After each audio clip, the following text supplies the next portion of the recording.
Myself, Dr. Tushar Karmakar. Today, I'll be talking regarding a very relevant and a very important topic. Although a short discussion, but a very important one. Topic is how diabetic gastroparesis triggers acid reflux. So, because I am practicing in Kolkata, so I'll be dealing with this topic in both Bengali as well as English, a combination of both two, so it's easy for everyone to understand. So diabetic gastroparesis অথবা যেটা আমরা বলি সুগারের জন্য পেটের ক্ষমতার paralysis. প্রথমে এটা জানার আগে আমাদেরকে জানতে হবে কি সাধারণ খাওয়া-দাওয়ার কিভাবে ডাইজেশন হয়। খাওয়া-দাওয়ার মুখে নিতেই আমাদের খাদ্যনলীর মাধ্যমে যায়। খাদ্যনলীর মাধ্যমে যাওয়ার পর সেটা পাকস্থলীতে আর তারপরে আস্তে, আস্তে সেটা ছোট অন্ত্রতে চলে যায়। এই প্রক্রিয়া সাধারণ মানুষের স্বাভাবিকভাবে হয়। কিন্তু সুগার থাকলে এই প্রক্রিয়ার একটু ডিসরাপশন হতে পারে। সেই ডিসরাপশনের নামটাকে আমরা গ্যাস্ট্রোপ্যারালাইসিস বলি অথবা ডিলেড গ্যাস্ট্রিক এম্পটিং বলি। সো কেন? Why এই গ্যাস্ট্রোপ্যারালাইসিসটা হচ্ছে? This gastroparesis happens because of the derangement of nervous system. আমাদের স্নায়ু বা নার্ভের ক্ষতির জন্যই এই সমস্যাটা হয়। কোন নার্ভ তাহলে? এই খাবার-দাবার জন্য আমাদের খুব ইম্পোর্টেন্ট একটা নার্ভ থাকে যেটাকে আমরা বলি ভেগাস নার্ভ। এই ভেগাস নার্ভটা আমাদের খাদ্যনলীর পাশে, পাকস্থলীর পাশ খুব ক্লোজলি যায়। আর এটা হচ্ছে খাওয়া-দাওয়ার যে মুভ করছে সেটাকে কন্ট্রোল করে। এই ভেগাস নার্ভ যে ড্যামেজ যদি হয় সেক্ষেত্রে আমাদের movement of the food affected হয়ে যায়। ২ রকমের ডায়াবেটিস হয়, type 1 as well as type 2 diabetes. ২ রকম ডায়াবেটিসেই কমপ্লিকেশন হিসেবে এটা আমাদের ডায়াবেটিক গ্যাস্ট্রোপ্যারাসিস বা আ প্যারালিসিস অফ ফুড হতে পারে। সো যেমন বললাম কি সাধারণত আমরা এটাকে গ্যাস্ট্রিক এম্পটিং ডিরেইলমেন্ট বা ডিলেড গ্যাস্ট্রিক এম্পটিং বলি। সহজ বাংলায় এটাকে এভাবে বলা হয় কি খাবারটা নিচে যেতে পারছে না। তো কিভাবে আমরা বুঝবো যে এটা কোনো মানুষের হয়েছে? There are certain symptoms কিছু জিনিস ইঙ্গিত করে কি এটা হতে পারে। বিভিন্ন লোকের বিভিন্নভাবে জিনিসটা দেখা যায়। আ যেমন উদাহরণত কারো বলতে পারে কি আমার বমি, বমি ভাব লাগছে বা বমি হচ্ছে, খাওয়ার যেগুলো হজম হয়নি সেগুলো বমি হয়ে উঠছে বা বুক জ্বালা করছে আমার বা পেটটা ভরে আসছে বা কিছু খেলেই লাগছে পেট ভরে যাচ্ছে বা খাচ্ছি কিন্তু ওজন কমে যাচ্ছে। unintentional weight loss তারপরে খুব ঢেকুর উঠছে, বেলচিং তারপর হচ্ছে গলা জ্বালা বা উপর দিক খাবার বেরিয়ে আসছে। যেটাকে আমরা সাধারণত ডাক্তাররা আমরা বলি এটাকে GERD, GERD or gastroesophageal reflux disease। কেন কি খাবারটা নিচে যেতে পারছে না? Because it can't go down তার জন্য খাবারটা আস্তে, আস্তে ওপরে জমতে থাকে। আর তারপরে এটা হচ্ছে ওপরে গলা জ্বালা, তারপর হচ্ছে মুখ থেকে বেরোনো, বমি ভাব আসা এগুলো আসতে পারে। যেটাকে one of the way আমরা এটাকে বলতে পারি কি gastroesophageal reflux disease। কাদের মধ্যে হয়? আ সাধারণত দেখা গেছে কি ডায়াবেটিক যারা হয়, ডায়াবেটিক পেশেন্টদের এদের মধ্যে এটা বেশি ভাগ দেখা যায় as compare to non diabetic. তাই ফলে টাইপ 1 ডায়াবেটিস হোক কি টাইপ 2 ডায়াবেটিস হোক, দুজনের মধ্যেই হতে পারে। এবং যদি অটো ইমিউন ডিজিজ বা যদি কারোর থাকে তাদের মধ্যে এই রোগটা হওয়ার চান্সটা বেশি থাকে। অ্যাজ ওয়েল অ্যাজ কেন কি যেমন বললাম যে ভেগাস নার্ভ একটা খুব ই ইম্পোর্টেন্ট নার্ভ যেটা আমাদের খাওয়া-দাওয়া আ বা খাওয়া-দাওয়ার মুভমেন্টকে হেল্প করে। তো সেই নার্ভটা খুব ক্লোজলি আ এই ফুড পাইপ অথবা খাদ্যনলীর পাশে দিয়ে যায়। যদি কোনো সার্জারি হয়েছে বা কোনো রেডিয়েশন ফেলা হচ্ছে আমার বুকে বা আপার অ্যাবডোমেন এ সেক্ষেত্রে এই নার্ভটা ক্ষতিগ্রস্ত হতে পারে। আর সেটার ক্ষতি হলেই কিন্তু আমার ভেগাস নার্ভ কাজ করবে না। তার জন্য খাওয়া-দাওয়ার মুভমেন্টটা কমে যাবে। অ্যান্ড দেন খাওয়া-দাওয়াটা উপরে থেকে যাবে যেটা will produce gastroparesis. So cancer treatment হলো, তারপরে সার্জারি হলো বা কোনো কন্ডিশন যেটা এই ভেগাস নার্ভকে এফেক্ট করে সেটা এই গ্যাস্ট্রোপ্যারালাইসিস করতে পারে। আ গ্যাস্ট্রোপ্যারালাইসিস এর জন্য একটা সাধারণ কমপ্লিকেশন হয়। আ একটু ভালো করে বুঝলে হবে। দেখুন ব্যাপারটা হচ্ছে আ মানুষ খাচ্ছে, খাবার যাচ্ছে। একটা ডায়াবেটিক পেশেন্ট, একটা ডায়াবেটিক পেশেন্ট খাবার খাচ্ছে, তার সাথে, সাথে ও একটা অ্যান্টি ডায়াবেটিক ড্রাগ বা একটা ইনসুলিন নিচ্ছে। এবার যে পরিমাণে সে ইনসুলিন নিচ্ছে, সেই পরিমাণে যদি খাবার আমার শরীরে না যায়, তাহলে কি হাইপোগ্লাইসেমিয়া অথবা সুগার হঠাৎ করে কমে যাওয়া হতে পারে। বা যে পরিমাণে ওর খাবার চলে যাচ্ছে, সেই পরিমাণে যদি ইনসুলিন তার থেকে কম নিচ্ছে, তাহলে হঠাৎ করে সুগার বেড়ে যেতে পারে। গ্যাস্ট্রোপ্যারালাইসিস একটা সমস্যা। যদিও আমি বললাম না কি যে গ্যাস্ট্রোপ্যারালাইসিস এর জন্য খাওয়া-দাওয়া খুব স্লোলি যায়। বাট অ্যাকচুয়ালি আ বলা হওয়া উচিত যে গ্যাস্ট্রোপ্যারালাইসিস এর জন্য খাওয়া-দাওয়া কখনো স্লোলি কখনো বেশি ভালো করে চলে যায়। তার জন্য fluctuating blood levels of sugar যেটা আমাদের খাবার থেকে বেরিয়ে আসছে, ফ্লাকচুয়েটিং ব্লাড লেভেলস থাকবে। তাই একটা নির্দিষ্টভাবে একটা পেশেন্টকে আমি ইনসুলিন দিলাম। সেই ইনসুলিনটা কখনো হাইপো করে দেবে, কখনো খাবার বেশি চলে গেলে কোনো মানে হাইপার করিয়ে দেবে। এই জিনিসটা থাকতে পারে। তো এইজন্য ডায়াবেটিস ম্যানেজমেন্ট, ডায়াবেটিস কন্ট্রোল টা খুব ডিফিকাল্ট হয় স্পেশালি ফর দোজ পেশেন্টস যাদের gastroparalysis as a complication of diabetes তৈরি হয়ে গেছে। তো আনপ্রেডিক্টেবিলিটি চলে আসে। তার জন্য ইনসুলিন যে আমি দেব সেটা আমার ঠিক করে দেওয়া যায় না। সেটা হয়তো বেশি দিয়ে দিলাম, কম দিয়ে দিলাম এরকম ব্যাপারটা হয়। আর এই যে unpredictability will be the causing what? This unpredictability is the reason why there will be kidney damage because these are the complications of diabetes. Diabetes মানে কি? সুগার বেশি থাকা। সুগার যখনই বেশি থাকবে আমার কিডনি ক্ষতিগ্রস্ত হওয়া, আই ড্যামেজ, রেটিনোপ্যাথি বা ক্যাটারাক্ট বা নার্ভ ড্যামেজ বা ডায়াবেটিক ফুড কমপ্লিকেশনস বা নিউরোপ্যাথি এগুলো হওয়ার চান্স থাকবে। তো কেন কি আমি ইনসুলিন বা হচ্ছে OH অ্যান্টি ডায়াবেটিক ড্রাগস এর এক্সাক্ট আ কারেকশন টা করাতে পারছি না বিকজ আমার গ্যাস্ট্রিক এম্পটিং টা ঠিকঠাক নেই। তাই সুগারটাও ঠিকঠাক থাকছে না। সুগারটা কখনো বেড়ে যাচ্ছে। তো বেড়ে যাওয়ার ফলে এই ড্যামেজ গুলো হতে পারে। তো কি, কি ড্যামেজ? নেফ্রোপ্যাথি হলো, রেটিনোপ্যাথি হলো, নিউরোপ্যাথি হলো, ফুড কমপ্লিকেশন হলো, অ্যাকিউট কমপ্লিকেশন যেগুলোকে কিটো অ্যাসিডোসিস বলে বা হাইপোগ্লাইসেমিয়া অন্যদিকে হাইপোগ্লাইসেমিয়া হতে পারে, সুগার ফল্ট করতে পারে।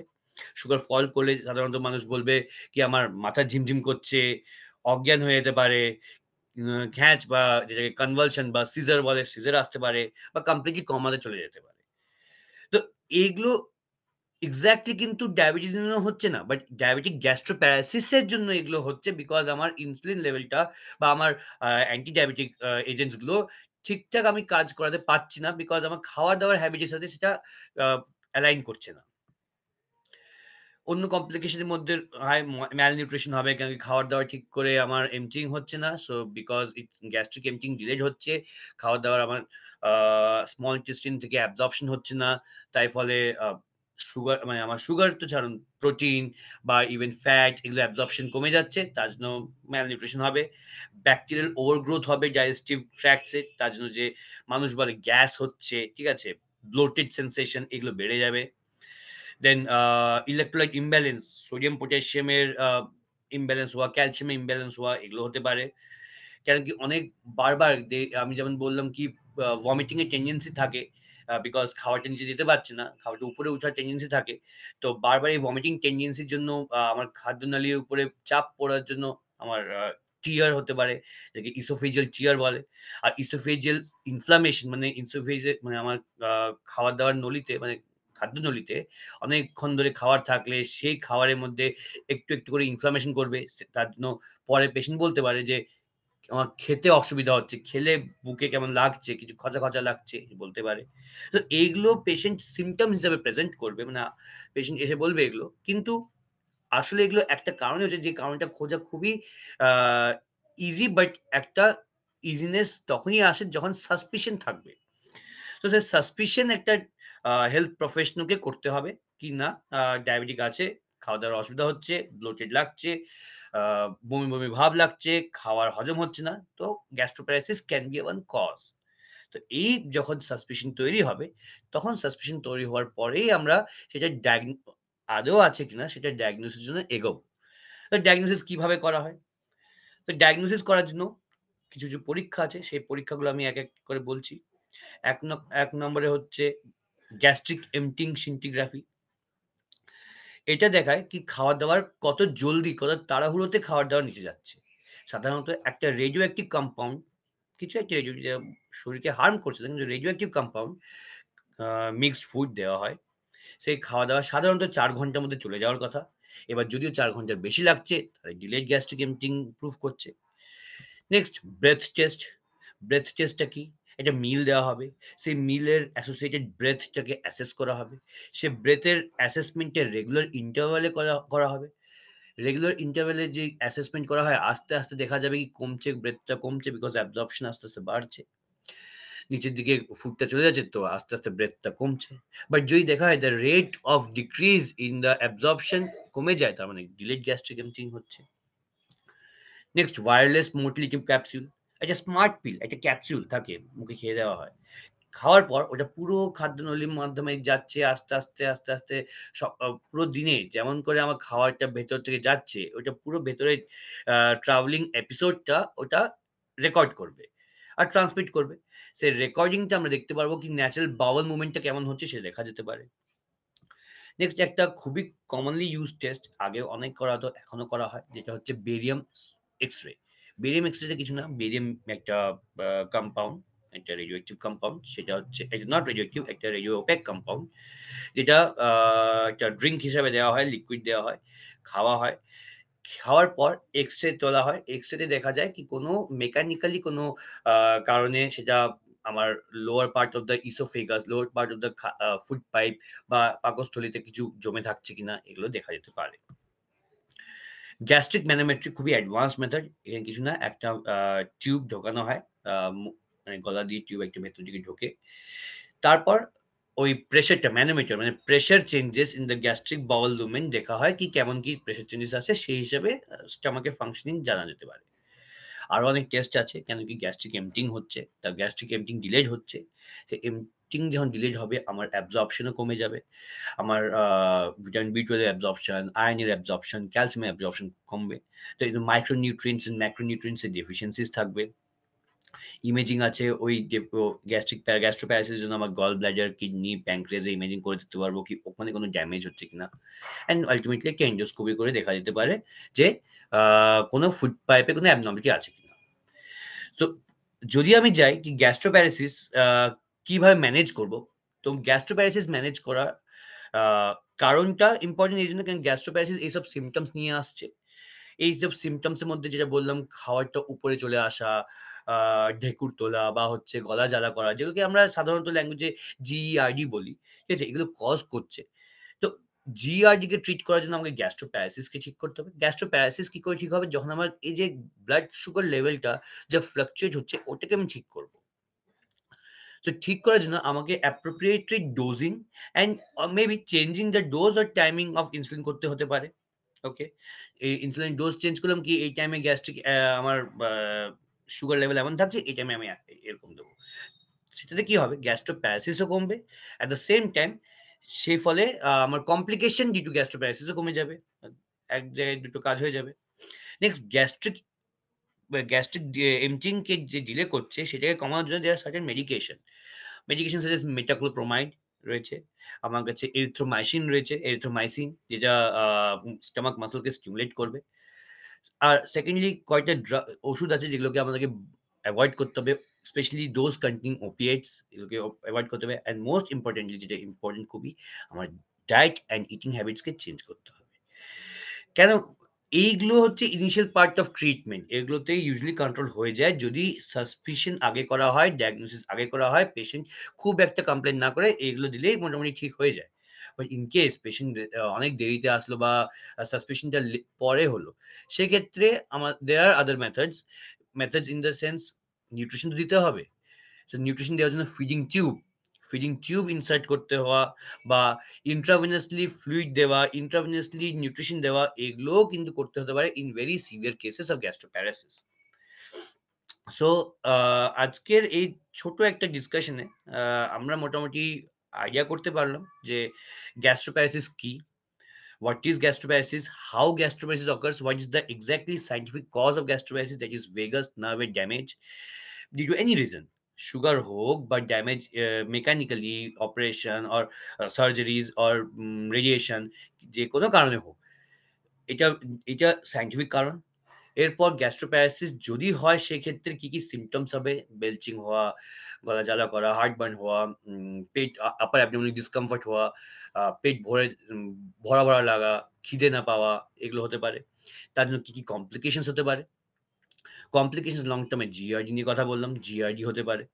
জিআরডি দিয়ে এবার chronically GERD can produce other things as well. সেটা নিয়ে আজকে আমি যাচ্ছি না, কারণ কি সেটা একটা বড় ইটসেলফ ইজ এ বড় ডিসকাশন। তো ডায়াগনোসিস কি করে বললাম। ব্রেথ টেস্ট আছে, scintigraphy আছে, দেন ম্যানোমেট্রি আছে। কমপ্লিকেশনস এর ম্যানেজমেন্ট করা বললাম।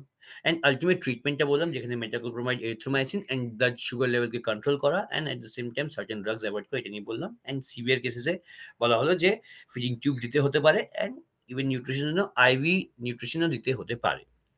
সো আজকের জন্য for today that's all I think, and thank you everyone for giving me this opportunity for sharing this short topic with you. Thank you.